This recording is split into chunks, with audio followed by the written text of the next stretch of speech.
They say sorry, but the scars remain. Enough with the empty words. A narcissist will lie with no remorse. So why do victims believe them? Why do victims stay? Let's first talk about the reasons and then what you can do to start seeing this for what it is: manipulation.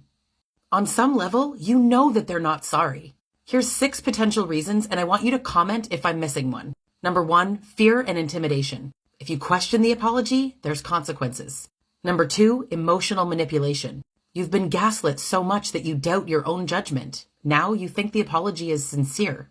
The third is dependency and attachment.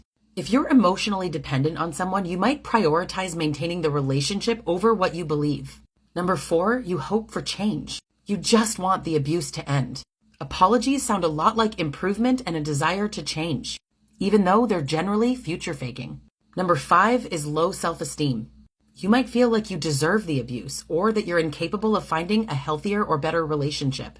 This belief causes you to accept insincere apologies. And lastly, cognitive dissonance. You're experiencing conflicting thoughts. You're trying to reconcile their behavior with your perception of the relationship. You might rationalize the abuse, or you'll interpret the apologies as evidence that the abuser really cares.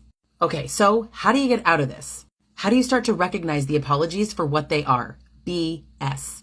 Educate yourself about abusive behaviors and the abuse tactics that are commonly found in narcissistic relationships. Learn the patterns of abuse, including the one where there is always kindness in these relationships. Learn the patterns of abuse dynamics. And I urge you to focus on the cycle of abuse. Kindness and positive reinforcement always exist in these relationships. Seek support when you can, whether that's from friends, family, a therapist, a coach. Document the patterns of abuse and never let them find the documentation. Start to work on building your sense of self-esteem and self-worth. People who are narcissistic struggle with remorse. It's a disorder that's rooted in shame avoidance. And for that reason, their apologies are very likely to be fake. Comment why you've continued to believe them even when the evidence says otherwise.